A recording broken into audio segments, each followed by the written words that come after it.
जय श्री राम दोस्तों। सब सुख लहे तुम्हारी सरना, तुम रक्षक काहू को डरना। हनुमान जी की शरण में आ जाने से आपके सारे दुख सारी तकलीफ़ें मिट जाती हैं। और जब आप खुद को सरेंडर कर देते हैं तब आपकी डोर उनके हाथ में एक बार जाने के बाद आपको कुछ भी करने की ज़रूरत नहीं पड़ती है। बस आप आपके जो कर्म हैं वो आप करते रहिए और उसका जो फल है वो आपको बिना मांगे और आपकी इच्छा के अनुसार या इच्छा से ज़्यादा भी मिल जाता है। आप बस पूरे भाव और विश्वास के साथ उनसे जुड़ जाइए, खुद को सरेंडर कर दीजिए। जिस तरह हम कभी अकेले होते हैं और जब तकलीफ़ में होते हैं तब हम मन ही मन रोते रहते हैं कि ये क्यों हो रहा है और ये जो तकलीफ़ है, ये जो समस्या है वो कब ख़त्म होगी। या कभी आप देखिए छोटे बच्चे जो होते हैं वो अपने माता पिता से ज़िद करते हैं कि मुझे ये चीज़ चाहिए, आप मुझे ये चीज़ दिलाओ। उसी तरह से आपने हनुमान जी से बोलना है भाव विभोर होकर। जिस तरह हम अपने बड़ों से, अपने माता पिता से कुछ मांगते हैं, उसी तरह से आपने उनके सामने बैठकर याचना करनी है, मांगनी है। तो आप देखेंगे कि जब आपका भाव उनसे जुड़ जाएगा तब आपकी जो मनोकामना है वो त्वरित फलित हो जाएगी। आज ऐसा ही एक सरल सा उपाय आपके लिए मैं लेकर आई हूँ। आपको 3 दिन का अनुष्ठान करना है, लेकिन आपको 5 दिन तक सात्विकता का पालन करना है, ब्रह्मचर्य का पालन करना है। लहसुन प्याज वगैरह आप नहीं खाएंगे, शुद्ध भोजन आपने लेना है। और आप मैं तो बोलूँगी आप बाहर का भी कुछ मत खाइए, घर में ही आप अच्छे से बनाइए और वही खाना आप लीजिए। अगर आपकी अवस्था है कि आप व्रत कर सकते हैं तो आप 3 दिन तक फलाहार करके व्रत करिए। अगर अवस्था नहीं है आपकी व्रत करने की तो कोई बात नहीं, आप सात्विकता वाला जो भोजन है, सात्विक भोजन, वो आप ले सकते हैं। आपको ये जो अनुष्ठान है वो शाम के टाइम में करनी है, मतलब शाम में, मतलब रात में 9 बजे से, ठीक है। तो उससे पहले पहले आप कुछ चीज़ों की तैयारियां कर लेंगे। जैसे कि आपको एक भोजपत्र लगेगा, एक रेड कलर का पेन आपने लेना है, आपने एक कलश तैयार करना है, दीपक आपने लेना है, राम दरबार की फ़ोटो आपने लेनी है, एक आपने लकड़ी का पाटा या चौकी वो लेना है, रेड कलर का एक कपड़ा आपने लेना है, ठीक है। अब अगर आप अवस्था आपकी है कि आप नहा धो सकते हैं, जैसे ठंडी का टाइम है, तो आप नहा धोकर स्वच्छ कपड़े पहन लीजिए। जो आप डेली यूज़ नहीं करते हैं उस तरह के कपड़े आपको पहनने हैं। और उसके बाद आपने चौकी बिछाकर उस पर लाल कपड़ा बिछा देना है। राम दरबार की फ़ोटो आपने स्थापित कर देनी है। और जैसे मैंने बोला, एक तांबे का कलश आपने लेना है। कलश में आपने पहले गंगा जल डाल दीजिए, उसमें उस जल भर लीजिए, उसमें थोड़ा सा अक्षत, 1 रुपये का कॉइन और एक फूल अगर आपके पास है तो वो डालकर आपने कलश स्थापित करनी है। और कलश के ऊपर ही आपने दीपक लगाना है। अब गाय का घी का दीपक अगर आपकी समर्थता है तो आप वही लगाइए, और नहीं तो आप तिल का तेल और चमेली के तेल का दीपक भी लगा सकते हैं, ठीक है। उसके बाद भोग प्रसाद के लिए आप गुड़ चने का भोग लगा सकते हैं, किशमिश का भी भोग आप लगा सकते हैं, जैसे मेवा वगैरह होता है वो आप ले सकते हैं। उसके बाद आपने संकल्प लेना है। पहले तो आप गणेश जी से प्रार्थना करेंगे क्योंकि वो प्रथम पूज्य हैं। आपकी जो भी पूजा अनुष्ठान है वो उसको पूरी करें, कोई विघ्नता उसमें ना आए उसके लिए।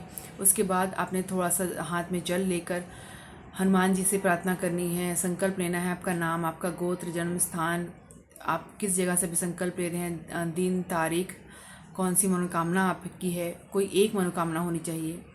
होने के बाद वो जो जल है हनुमान जी के पास आप छोड़ देंगे। उसके बाद आपने जो भोजपत्र लिया है वो लेनी है, और सबसे ऊपर आपने उस पर स्वास्तिक बना देना है और ओम गंगनपतये नमः ये आपने लिखना है 3 बार। उसके बाद आपकी जो भी मनोकामना है वो आपने लिख देनी है। लास्ट में आपने सीताराम हनुमान, सीताराम हनुमान, सीताराम हनुमान 3 बार लिखना है, और उसको फोल्ड करके राम दरबार की जो फ़ोटो है उसके नीचे आपने रख देना है, ठीक है।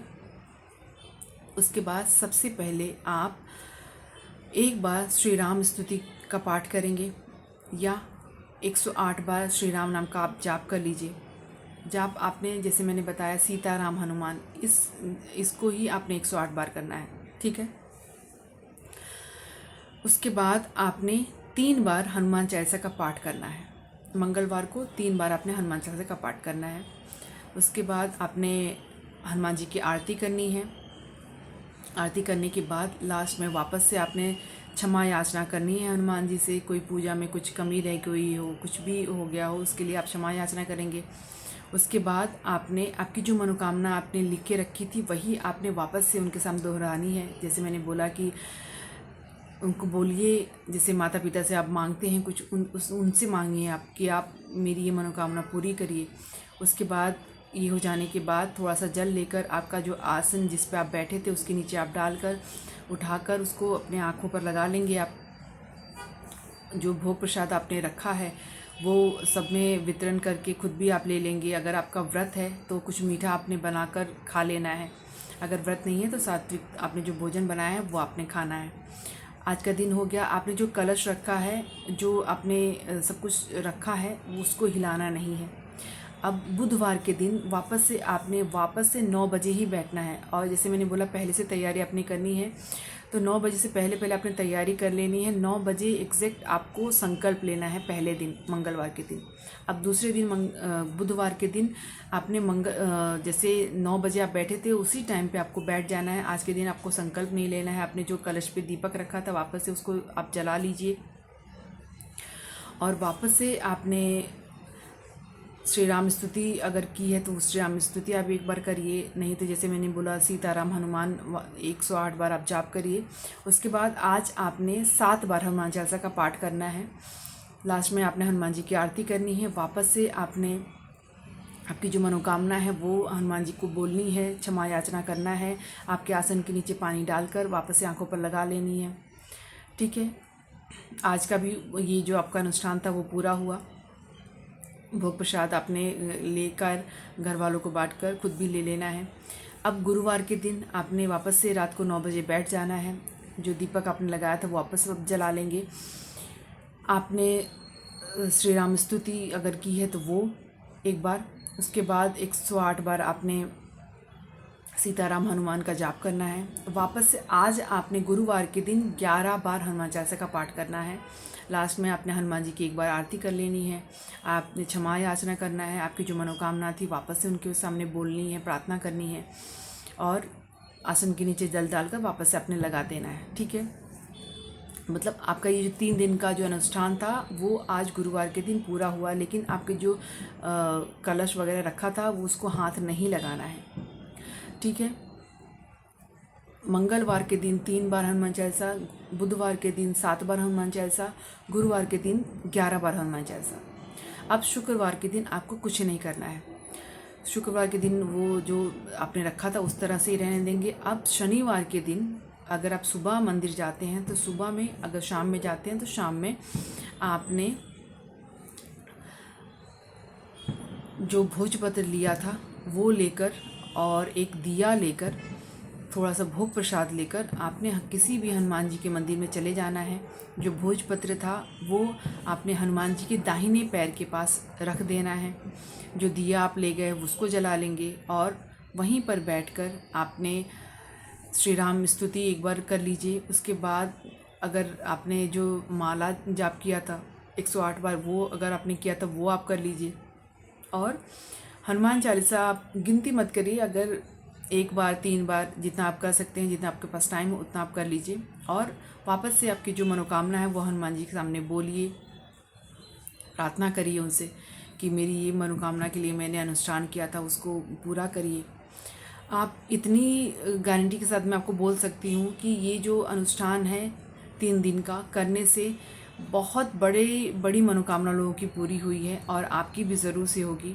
अगर एक बार में आपकी जो इच्छा है, जो मनोकामना है नहीं पूरी होती है, जो कि 15 दिन के अंदर अंदर हो जानी चाहिए, तब आपने अगले महीने के 3 दिन आपको करना है मंगलवार से शुरू करके। अगर दूसरे में नहीं होती तो तीसरी बार 110% या 1000% मैं आपको गारंटी देती हूँ आपकी मनोकामना ज़रूर से पूरी होगी। बहुत से लोगों की पहली बार में ही हो जाती है। वो आपके भाव पे निर्भर है कि आप कितने भाव से उनसे जुड़कर आपकी जो अनुष्ठान है या आपकी जो मनोकामना है उनके सामने रखते हैं और बोलते हैं। तो आप ये जो उपाय है करके देखिएगा, आपकी भी इच्छा मनोकामना ज़रूर से पूरी होगी। जो भोग प्रसाद आप लेके हैं सब में बांट दीजिए और अपने घर आप आ जाइए शनिवार को, ठीक है। वीडियो में लास्ट तक बने रहने के लिए आप लोगों का बहुत बहुत दिल से धन्यवाद। वीडियो अगर पसंद आई है तो लाइक और सब्सक्राइब ज़रूर से करिएगा। कमेंट में प्रभु श्री राम जी का, प्रभु बालाजी का नाम लगाना मत भूलिएगा। किसी एक को ये वीडियो जो है शेयर करिएगा।